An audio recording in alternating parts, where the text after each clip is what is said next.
Zata. Truth. It began long before us. We who now live our perfect and dull, endless lives. It began long before these moon palaces and body markets hurling around our golden sun. It began long before our light coil thinkers, our radiation wars, our oil smoke. It began with us, the continuity and its twin, wanderlust. The need for unseen shores deep in our marrow. No judge, jester, queen, or king can escape this old blood. We are nomads, eternal. And when no ocean, mountain, or sky could contain us, our gaze hungered starward. Afar, they mocked us with their brittle light, winking and jeering like dangling iotons, forever out of reach, illuminating the truth. Immortal as we are, we die with the sun. That's where I come in.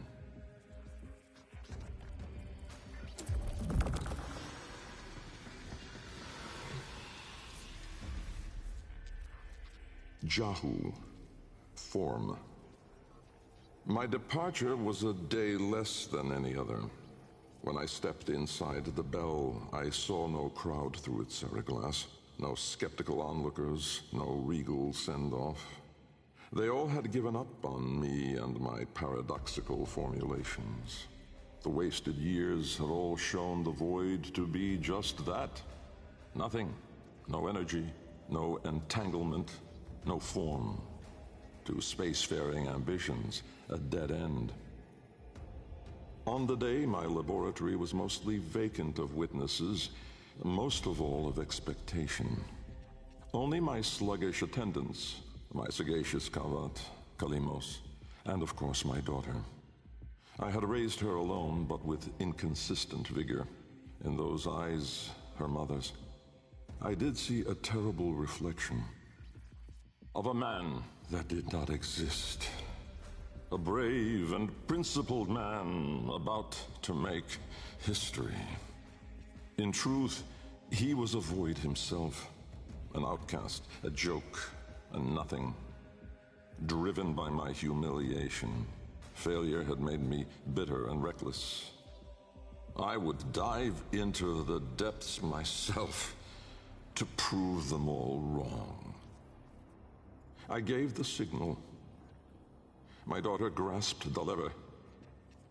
Kalemos then belted out a desperate, rasping growl. But it was too late.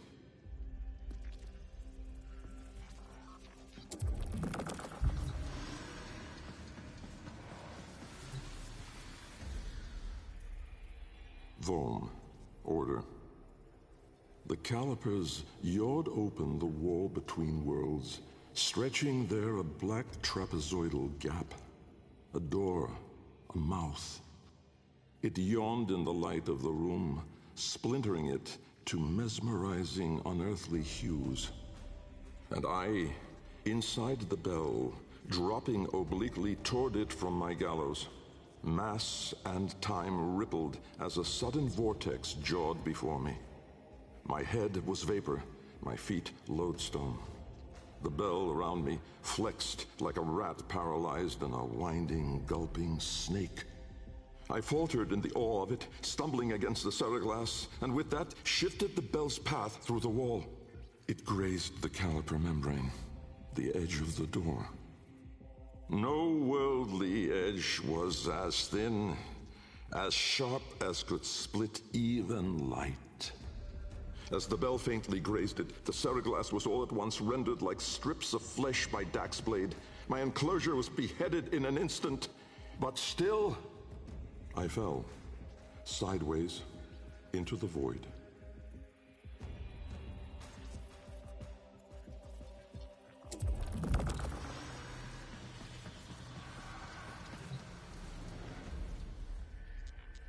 Fas, chaos.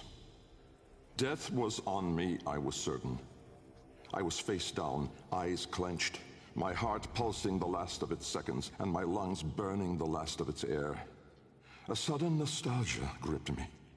I grasped desperately for memory of a storm just past, the fumbling pitch of a child's song. Yet all these thoughts seemed to steal away from my mind like smoke through a vent. I would die empty. I then became aware of another sensation, physical, a web of pain, needles itching into my arm. At once I realized I was alive.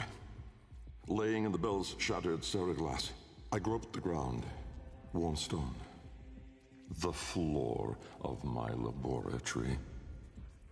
So, I had never left. And so, I had failed. Again. I heard a crunch alongside me. Someone stepping through the shattered glass. With great shame, I gasped and rose my head to face my daughter above me. But as I opened my eyes, it wasn't her. It was me.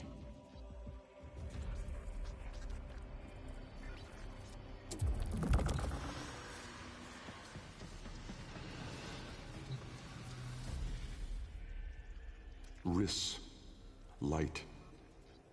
The senselessness of it, the paradoxic, the vague, untimed form. I was alone, but not, for I stood there confronted by myself, a twin but no brother, a reflection but with dimension. Behind him, no horizon but a vast broiling sea of caustic light pierced at random by black pin stars, and closer, around me, a gale of flowing vapor, profane in color, billowing relentlessly into the nascent lack, seeking all directions. I was standing on a precipice of familiar stone, jagged and unanchored as though cleaved directly from the very floor of my laboratory. I wondered at the vapor's path, smoking outward more, leaving behind now the walls, the filigree gold, the rare cuts of marble from my home. I knew at once the vapor's source. I turned away, back toward the wall, the trapezoid I had yawed into it.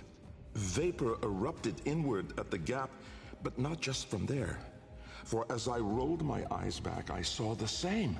A great steam of scintillation smoking out from my skull. Dumb in awe, I faced toward my chimerical twin. He spoke.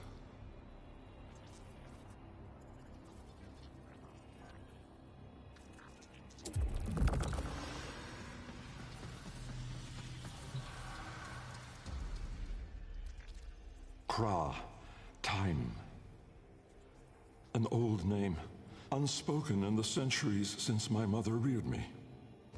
A soft hiss, soothing as a viper's gaze. Little Bengal.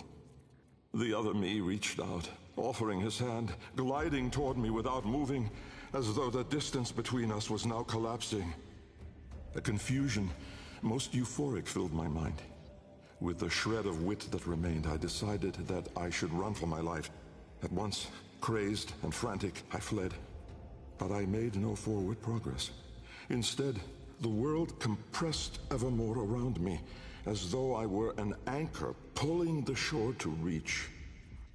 When I arrived at the door, or rather, the door arrived at me, I howled, hurling myself inside, out.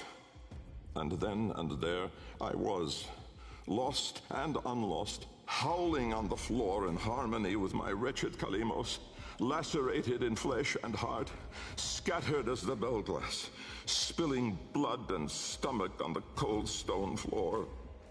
But I sensed the other there, at the wall's breach behind me, reaching still. I screamed, but my voice was gone. Forever.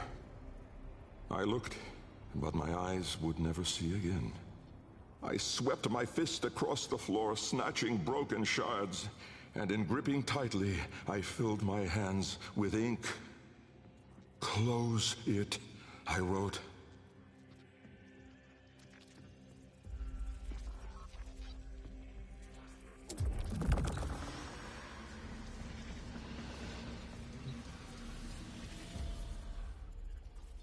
Netra. Decay. Time, to us, is all but conquered. Our sacred kuva moves us on to new skin. We numb to our daily, yearly trifles, and remedy those memories that bring lasting misery. With all our misdeeds, our excess, our indignity, we are haunted by nothing. But not for me, for with each passing day, there grew within a tumorous idea. It was minute in those early days, the pale-reaching digits severed on the floor, studied with reverence, with greed. And it swelled larger in the latter days. The regal domes, the rail dedications, the unholy Zariman parade. I had put the stars within reach, but at what cost? I never spoke of him, that man, trapped in the wall. And while there have been countless souls who have followed me through with their light skippers and field wave skins and very-eyed instruments, not a single one ever saw him. Me. And so it is that I will not take the kuva now, or ever again. This is the last skin I'm in.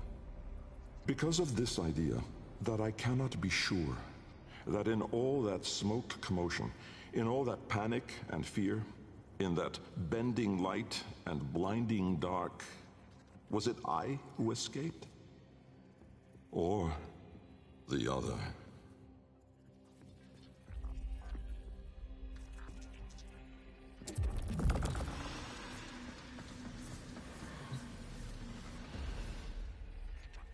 Loke, void.